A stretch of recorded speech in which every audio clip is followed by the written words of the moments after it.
in the stock market for 15 long years. Blue chip stocks is what he owns. He's got a great profile and a great portfolio at that. Let's get to the individual recommendations we've got for you. So the first week's counters we discussed, an Axis Bank that you picked up at 300, a Britannia as well as Castrol. What does he do with those three? I think Axis, he's acquired it at quite a low level, so I would recommend, given the growth prospects of the bank, it's reached a maturity of sorts. So you may not get this upside beyond this 1,000, 1,100 level as significantly as you would if you were to switch into, let's say, a new age bank which is transforming itself. So I would recommend switching into an ING Vysya. It's on a turnaround, absolute turnaround kind of a trajectory, and it could do wonders for him in the times to come. No, and as compared to Axis, it would definitely do much better. Castrol, of course, it's a stock that you can't get very easily, but at higher levels, it may probably make sense to start booking out some profits, as capital preservation is the key. You can't keep on putting the portfolio at risk by holding on to stocks forever. So Castrol is another stock that I would, recommend you book profits out of at the target levels. The third one you mentioned was Britannia. Britannia is again an FMCG company that's doing extremely well, but at somewhere around 600 plus, that's another stock that would fetch you almost more than 100% return, and I would recommend some booking profits. So there are targets. But right now, some of them would be hold on, and then later on book profits at this targeted level. Prakash, the next three stocks are certainly the envy of a lot of investors. Coal India, Colgate and L&T. That's true. These are absolutely abuzz all the while in the news. But if you go one by one, an L&T at the average acquisition price of 1,000, probably gives them another 20% kind of 25% kind of an upside in the current prevailing market conditions.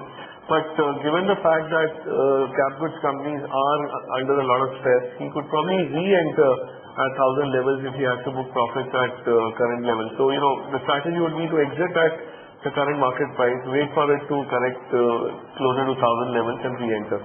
When it comes to Coal India, again, it's a stock that's been the darling of investors when it's been surrounded with a lot of controversy.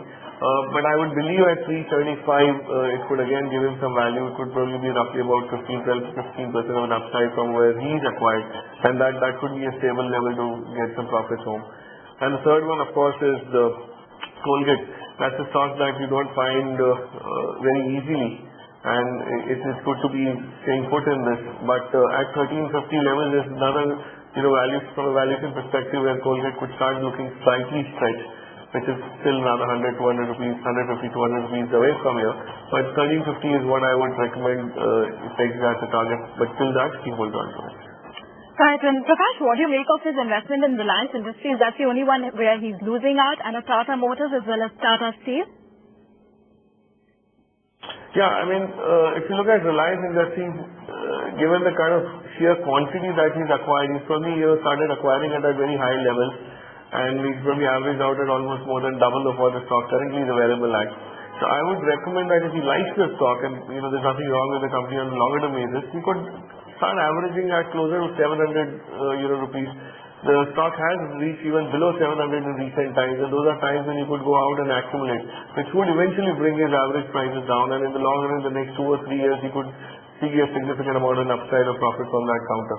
Tata Motors, I don't think he's acquired at a very high rate, but then given the kind of momentum that Tata Motors is and on a longer term basis, he could probably start looking at exiting at 300 plus kind of levels, 310 probably is a good reference point at the target level. But he will definitely make money at that level. Tata Steel is the only stock which I would not recommend he holds on. He could probably immediately switch out of it, get into a non-ferrous counter like Hindalco or Sterlite.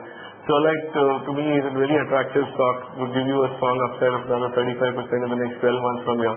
So look at Sterlite, switching into Sterlite with a 145 kind of a target. And Prakash, what would be your advice on ONGC and NHPC? Do you think it'll be a hold? Not really. NHPC is the one which I am slightly, I have a contrarian view. I believe the stock is, from his acquisition price, it's come down quite significantly. Now, if you were to wait for it to move back to his level of buying in, it could take much longer. So, I would recommend if you were to look at getting into a similar government-backed, government-owned, strong leadership position, you could look at Engineers India Limited. To switch into. Of course, they're not comparable in the same industry, but Engineers India Limited is something that could give a very strong upside from here on, and it also offers all the salience that an NHPC could probably cover. So maybe with the target of 285, Engineers India is a better switch from NHPC at current levels. Okay, so Mr. Mehta, let's take you through Prakash's recommendations. Clear exit in your portfolio at this point in time on an Axis Bank. Prakash recommends that you switch to an ING Vysya Bank.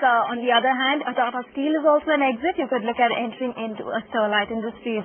Reliance Industries, since you seem to like that stock quite a bit, Prakash is recommending that you average your investment in that particular counter.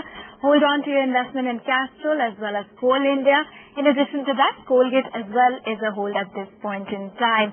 Larsen & Toubro, you could exit and at current levels and try to re-enter this when it dips below that 1,000 mark. On the other hand, of course, Tata Steel is an exit, but you can replace that with a Sterlite Industries. Tata Motors, a hold with a target price of about 310. And on an ONGC, if you exit, you could look at entering into a Cairn India. And on the last stock that you've got, which is an NHPC, Prakash recommends that you exit this investment as well, and you could look at investing into an Engineers India Limited. When we come back, Dr. C.K. Narayan as well as Prakash Diwana still here with us to give us their two top picks.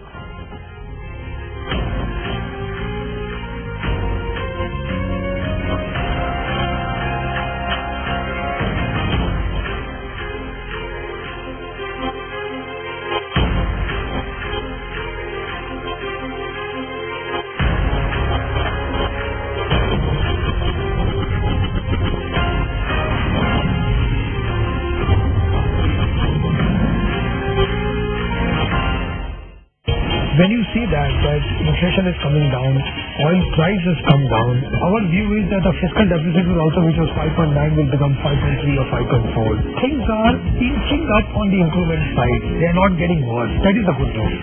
Catch Rashesh Shah on Market Makers, only on ET Now. Brought to you by Premier Rio, India's first and only compact SUV. Be different. India needs a reliable supply of hydrocarbons to sustain its growing economy. The Economic Times presents Dialogue on Energy Security. There is enormous potential in India, so there is no reason for us to panic. Vast amount of our oil is hidden under the Deccan Trap. We need a technology that will commercialize that. A panel discussion on the challenges of energy security in India. Only on ET Now.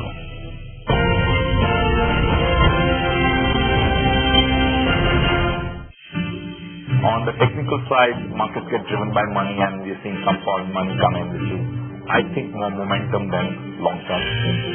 Money is like water. It has to find safe haven. And right now, the safe havens seem to be global commodities and emerging markets. India will be a 2 trillion economy by March 2012. I have no doubt in my mind that over the next 5 to 10 years, India is the place to be on planet Earth.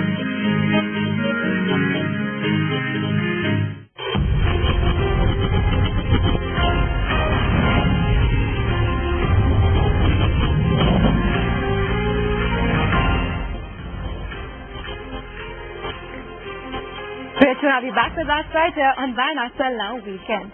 Of course, now we have Dr. Narayan who's standing by to give us his top trading ideas. So start off with you, and what are the ideas that you're recommending? Well, I am slightly bullishly inclined in the market for the moment, so I would recommend two long positions. First is a long position in Reliance Infra. I think ADG Pack have got the mojo right now.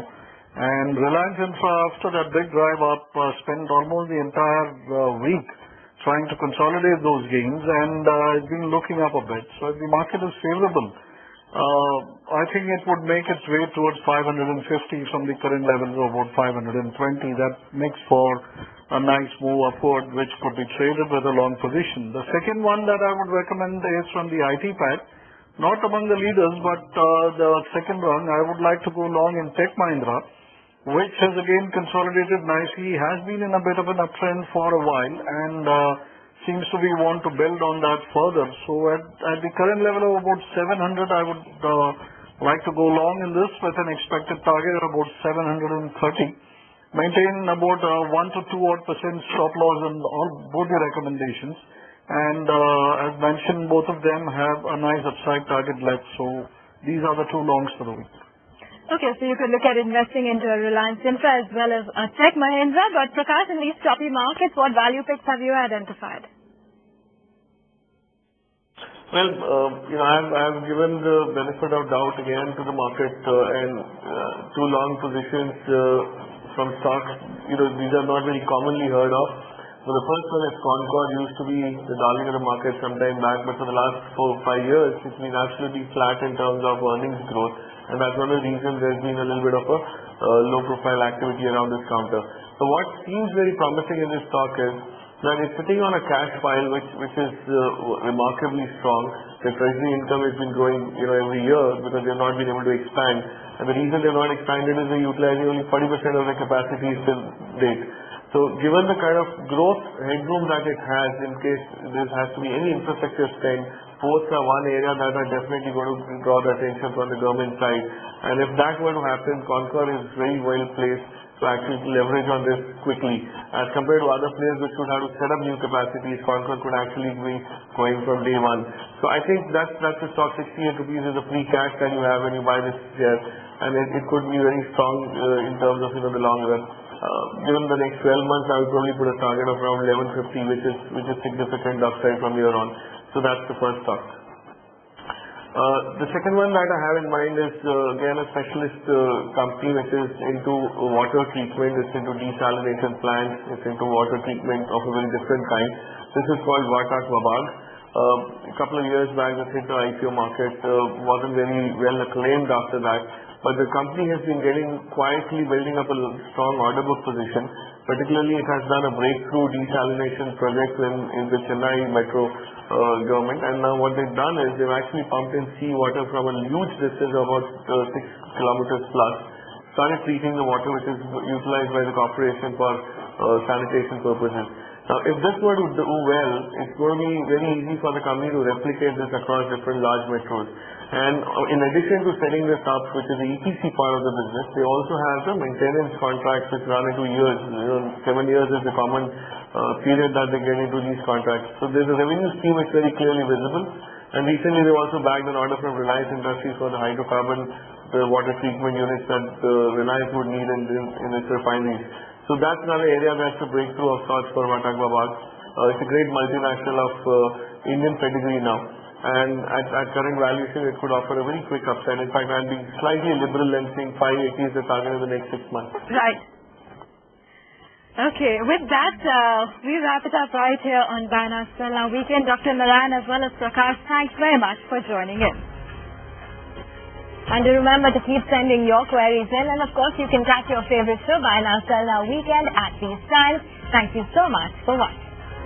And here's a chance for you to get your queries answered. 3 ways that you can do that. You can write into us at bnsn@etnow.tv. You could message us your query at 58888. Or you could call us and join in live on the show on 022-2437-111.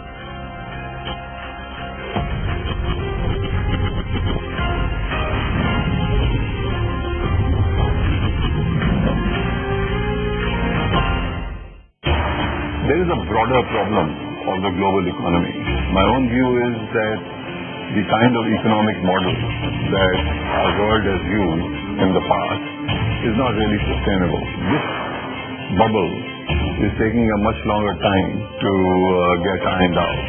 Catch YC Deveshwar in an exclusive conversation on ET Interview only on ET Now.